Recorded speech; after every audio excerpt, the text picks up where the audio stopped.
Hello and welcome to this edition of 101 with Montgomery County Executive Ike Leggett. I'm Lorna Virgili and thank you for watching. Hello, Mr. Leggett, how are you? Pretty good. How are you today? Summertime, it's here. It's been hot, it's been humid, it's been a little bit cooler, but summertime is here. And primary elections, 24.44% of the registered voters in the county went to the polls.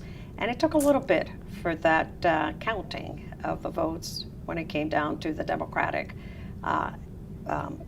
election for county executive, nomination for county executive. Your take on this election in the county? Well, I thought all along that we had 6 outstanding candidates running for county executive, and we had a very closely contested race, and there still may be some continued discussions about the closeness of the race, but I think the trend is fairly clear about where it is headed. The increase, it was a slight increase in the number of voters overall in the primaries, but still well below what I think a county is as informed as Montgomery County is. People are so actively engaged in Montgomery County, and to have the low turnout that we continue to have. As I said before, it's an increase over what we had 4 years ago. But I hope this trend is something that we'll see continuing, and I hope that we will have greater participations in all of our elections. The candidates work very, very hard, and our community is very, very much engaged in so many of the activities that occur in and around our county. Big decisions in education, the environment, transportation, healthcare, you name it.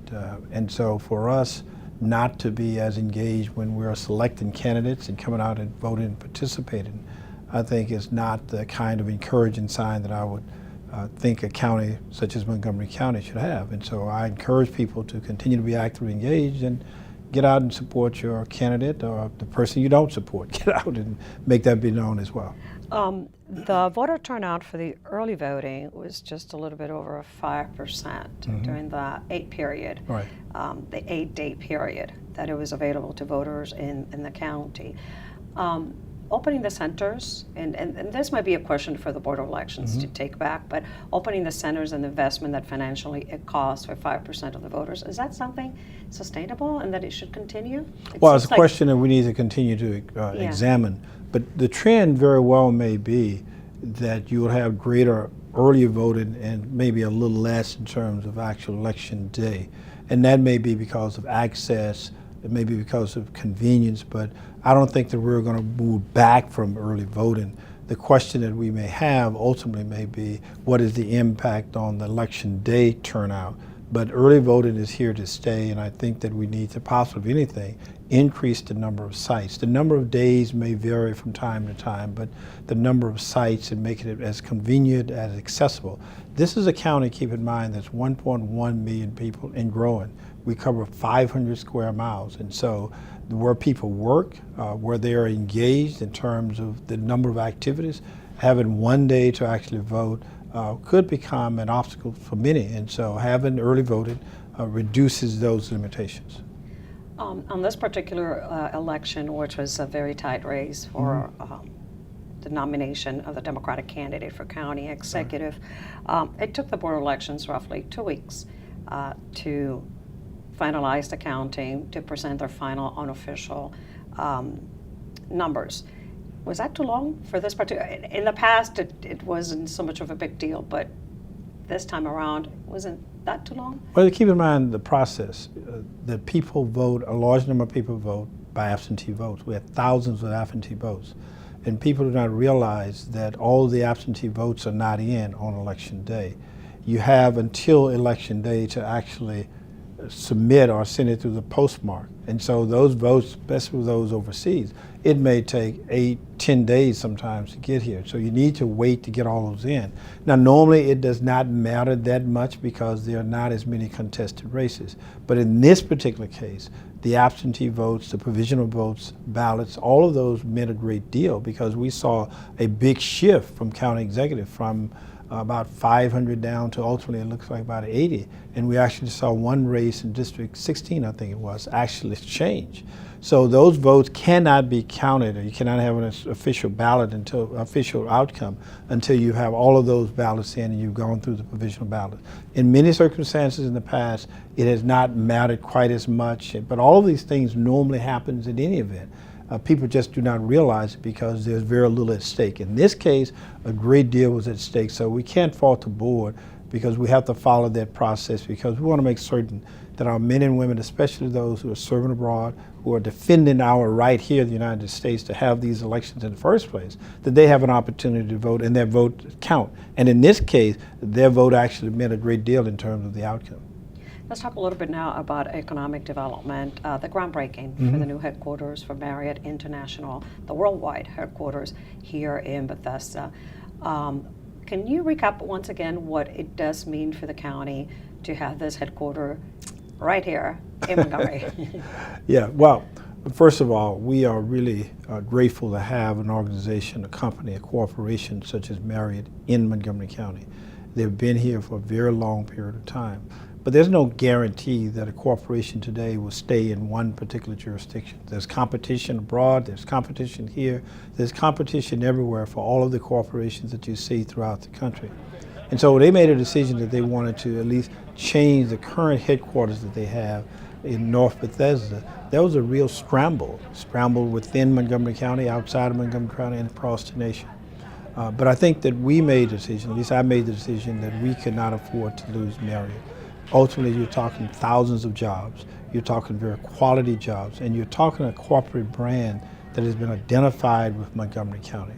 And so to lose that, I think would have been a very, very negative sign about our ability to attract and maintain businesses in Montgomery County. So we fought very hard to ensure that they will stay in Montgomery County for a variety of very good reasons.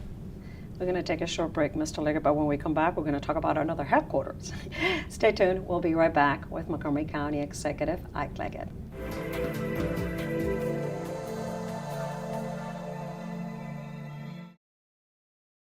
The next 30 seconds can save you a lot of money. Just do your laundry in cold and stick to full loads. Auto-sleep your computers. Plug your gadgets in a power strip and switch it off when you're done. Headed out? Turn back your thermostat by 10 degrees. And drive sensibly. The more energy you save, the more money you save. Find other great tips at energysaver.gov. If you think someone might be considering suicide or drugs, be the one to help them by taking these 5 steps. Ask, keep them safe, be there, help them connect, follow up. If you're struggling, call Lifeline at 1-800-273-TALK or the 24-hour crisis center at 240-777-4000. Be the one to help. Learn more at betheone.org. I love taking care of my mom. It wasn't easy at first. She learned how to better communicate her needs. And you learned how to not ignore yours. I discovered how to make healthier meals. And I discovered how much I enjoyed them. Becoming a caregiver is a learning experience for everyone. Find articles, tips, and tools from experts and others who have been in your place. The Caregiving Resource Center at aarp.org/caregiving.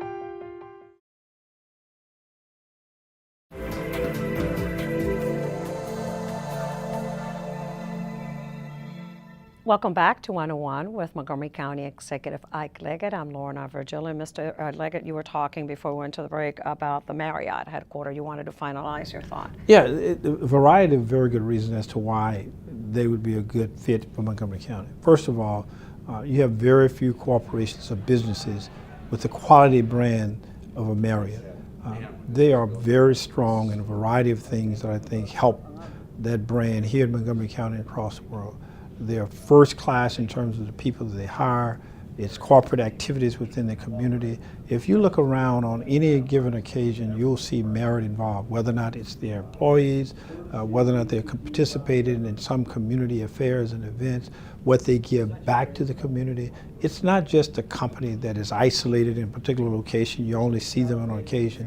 They're an active part of Montgomery County. And this is why you would want to have a brand such as Marriott, because they bring more than just the thousands of jobs, but they bring also a reputation and an involvement in the community that we sorely need and we will miss if they were not here.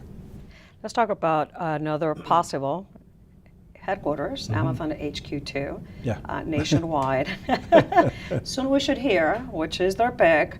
How is it MoCo team still engaged and working as far as you want to tell us today?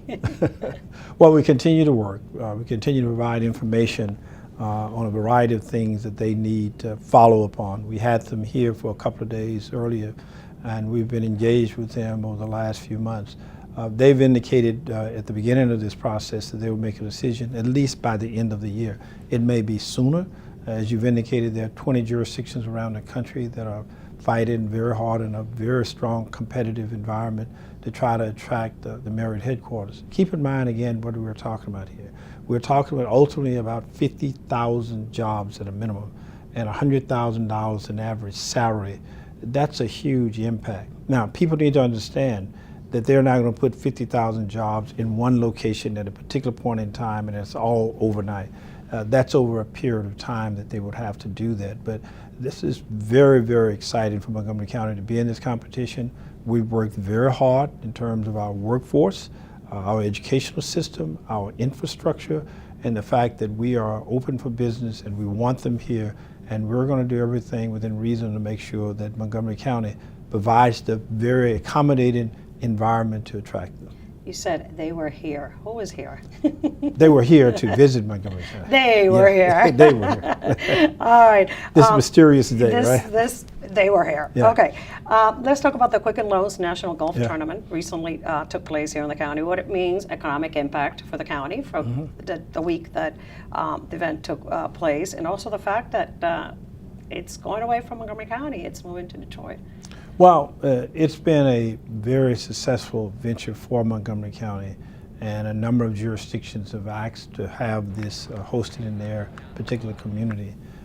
Quicken Loan, as you may recall, is headquarters in Detroit, and therefore they've made a very strong plea to push them to the Detroit area.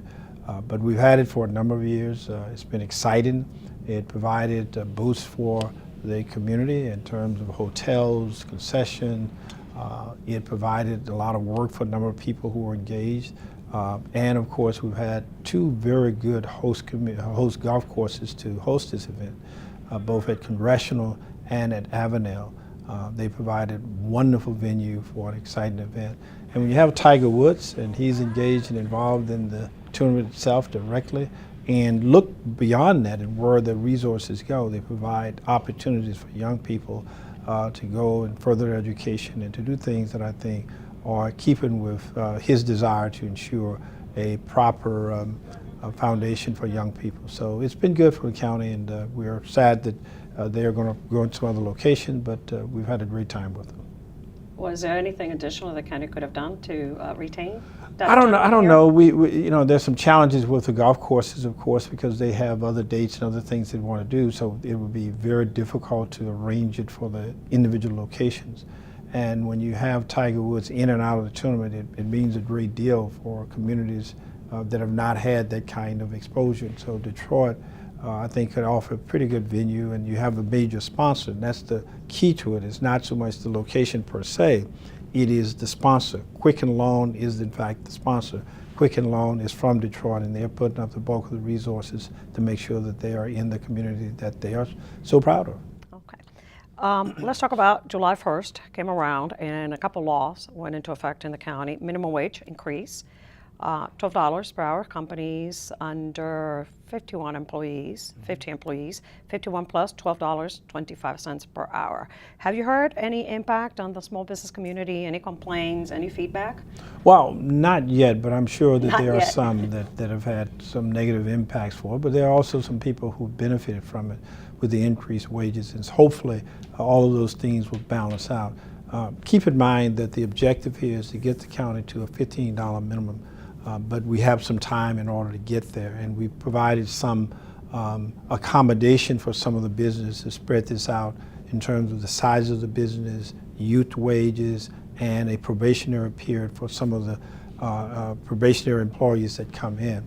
Ultimately, I think it will work out for us very well, but the original bill, as you may recall, I vetoed and pushed for an extension, a change of a bill that I think provided a greater deal of relief for some of the small businesses, but also gave us at least the hope and expectation that we could get there in a more gradual process that would work out for everyone. So I think Montgomery County has staged this appropriately, taking in mind the challenges that small business face, but also keeping in mind that we need to increase wages for many people who are really struggling at the lower end of the economic scale. And the $15 per hour would go into effect for all businesses by 2024, correct? No, 2022. 2022. Yeah. Okay.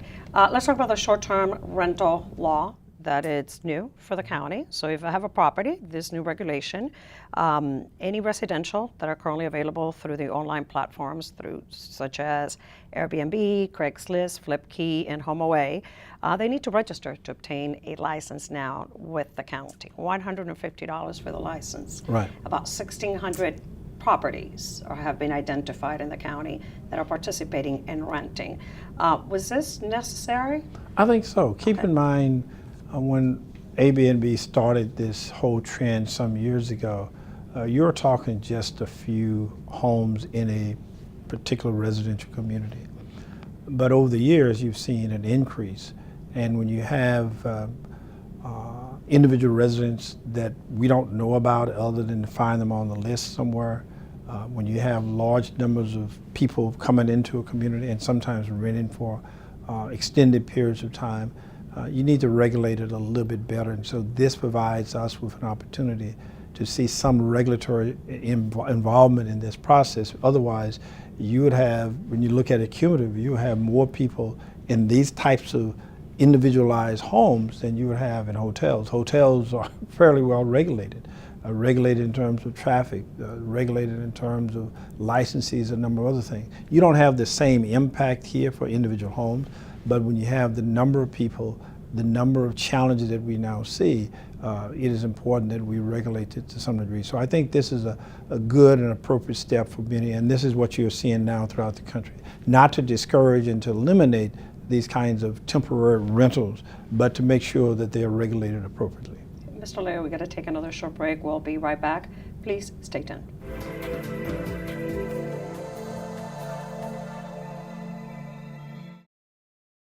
At Montgomery Parks, it's time to play.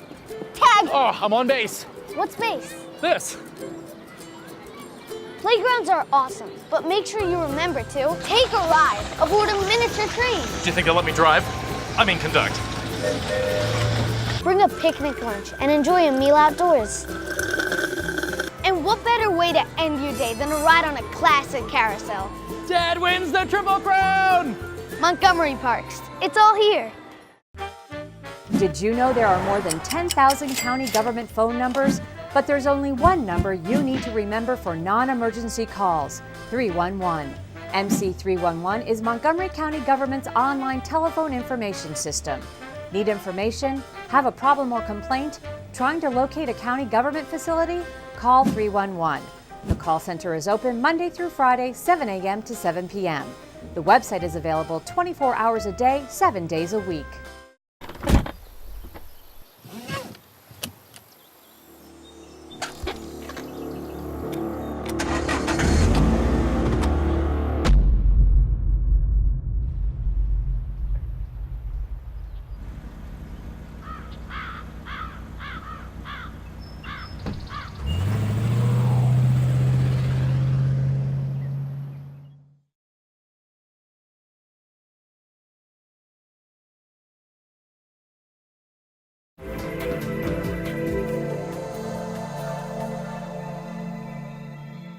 Welcome back to County Report this week with Montgomery County Executive Ike Leggett. Mr. Leggett, back in June, in the month of June, in Silver Spring, an officer from Montgomery County Police Department was involved in a shooting with a county resident.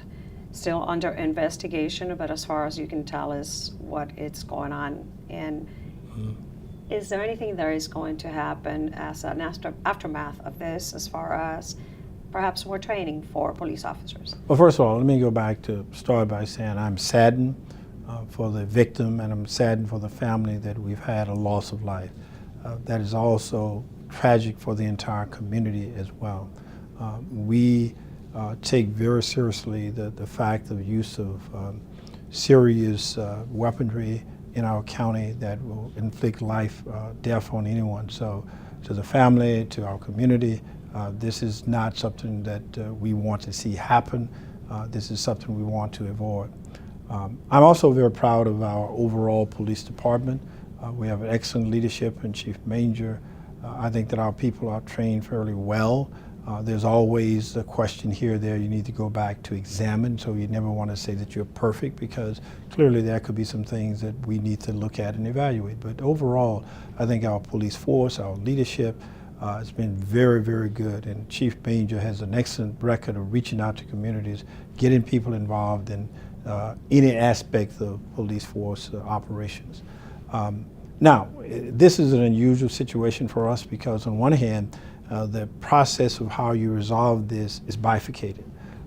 When we have a shooting in Montgomery County involving our police officers, there's an arrangement that we have that the Howard County prosecutor's office, the state's attorney, would be the one that would actually do the investigation and determine what course of action we would take as a result of that. The community, of course, is quite anxious, wanting more information, wanting to release videos at a point in time, which the prosecutors and others have said we will do so, but it has to go through an orderly process that they've outlined. That sometimes runs against some of the community's desire to have this out earlier, and I understand and appreciate that, but we also have to balance the possibility that there may be charges brought along. I'm not sure about that. There may be some other disciplinary action to be taken, and so we need to evaluate that very carefully. Keep in mind that the information will in fact be released. The question is simply when and what appropriate time. That's in the hands of the Howard County prosecutors at this point in time. I'm not sure what additional training may be required. Certainly the chief will look at that and we will evaluate that as well. But Montgomery County overall take this seriously. We want transparency, we want fairness.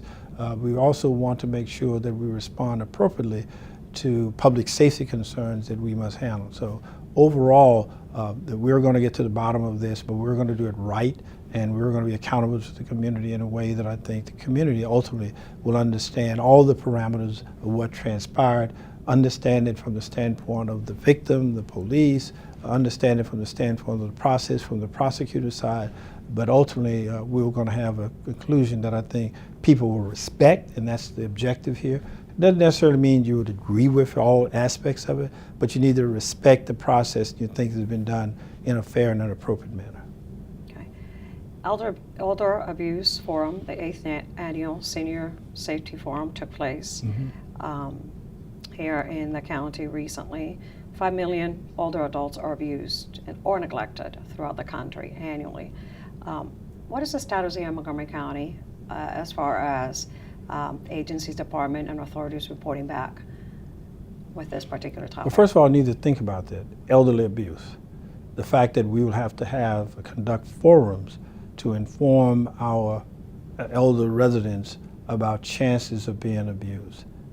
That's not a commentary that any community would want, but unfortunately, this is something that occurs throughout the entire country. And so we want to be proactive to make sure that there's little or no abuse of our elderly residents. And oftentimes, the abuse comes from sources that are very close to the families. And so the abuse comes in a variety of ways. Abuse, especially as it relates to physical abuse, abuse in terms of abusing them, in terms of the economic conditions that they find themselves in. And so what our state's attorney, John McCarthy, and others have led this effort along with the police department, our Department of Consumer Protection and others to make sure that we get the word out, that there are resources available, where they can find the resources, and to inform them, because the best antidote to some of the challenges that elder people face in the county and throughout this nation is to have information that you should be suspicious of certain kinds of activities. We want them to know that. We want them not to go and sign things that they are not aware of, not to take things over the telephone in terms of what they're hearing and giving the credit cards in ways that should not be given out. All of those things impact the quality of life for a growing number of residents in Montgomery County who happen to be elderly. And so our efforts are basically designed to inform them, give them the support that they need, and to make certain that we reduce and ensure that those people who are preying upon our eldest residents, we're going to bring them to justice as quickly as possible. And it was a well-attended forum. Congratulations. Montgomery County received 47 National Association. That's all, just 47? Only 47 this time around. Through the years, it's been already in the hundreds. But no. This is pretty high, so it's pretty good. Yeah, this is good. Only 47 Yeah. out of 13 departments. Yeah. Corrections and rehabilitation, your office, the Office of the County Executive, Environmental Protection, Fire and Rescue Services, General Services, Health and Human Services, Libraries, Liquor Control, the Office of Management and Budget, Permitting Services, Recreation, Transportation, and Technology Services. I wanted to mention those departments. Technology Service receiving the most awards this year, not a surprise. Well, overall, I want to thank all of the people who work for Montgomery County, especially the Chief Administrative Officer, Tim Feinstein, and his entire staff have been excellent in providing us with the quality of services that we need and the leadership that brings to the result of the kinds of rewards that you see. This is a great number for a county such as Montgomery County. And in technology, as you can see, we've done a great deal of investment. Sonny Siegel and his team have done a terrific job of making certain that we're on the cutting edge of technology, but also throughout so many other fields that you've just described. Very innovative, creative people who provided leadership and come up with programs that better serve our residents of Montgomery County. Well, congratulations, of course, Thank to the you. employees, leadership, and so forth. Yeah. It's summertime. Office of Public Information has launched a campaign of summer safety. Important that county residents stay safe around the pools, in the ocean, well, the river, the Potomac, right. and the heat and so forth. A message for the summer, and just to wrap it up, what are you doing this summer? Well, what am I In doing order to personally? relax, other than work here. Well, continue work. We don't have any real big downtime, whether or not it's this summer or throughout the entire year. But we will continue to prepare for a number of things that we have on the list, one of which would be the transition process that will occur later on this fall. But more importantly, to stay on top of a number of breaking issues. We talked about Amazon, we talked about some economic development issues, and some of the new laws that are going into effect. So it keeps us fairly busy throughout the entire year. So there's no time off. You're not taking a breather, no vacation? No real big vacation, no. Okay, Mr. Leggett, thank you very much. And for you watching at home, please, for any further information, do visit montgomerycountymd.gov. I'm Lorna Virgili, and thank you for watching.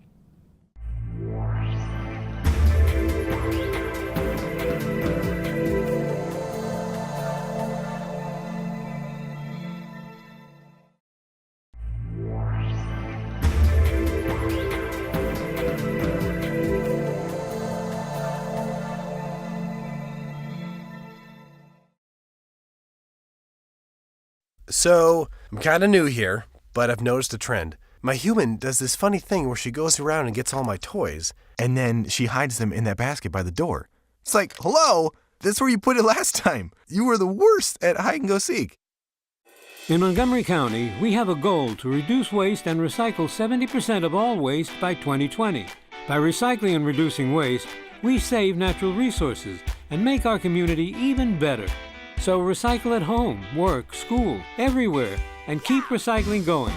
For more information, call the Montgomery County, Maryland Division of Solid Waste Services at 311 or visit montgomerycountymd.gov/recycling. Keep it going. Recycle more now. Swimming can be a great way to stay cool and beat the summer heat. Hi, I'm Gabe Albernaz, Director of the Montgomery County Recreation Department, and I'd like to ask you to be our partner in making this a safe summer. Drowning is a leading cause of accidental deaths in children, but drowning can be avoided. By following a few important rules, we can ensure that our children are safe at the pools. Regardless of swimming ability, children should never be unsupervised. Even with lifeguards, there is no substitution for adult supervision. Minimize distractions such as cell phones. Drowning can happen in minutes. If you have to leave the pool for any reason, you need to take your children with you. Inflatable swimming aids such as floaties and noodles are not life safety devices. Do not substitute these for supervision either. By working together, we can make sure we are all safe at the pool this summer.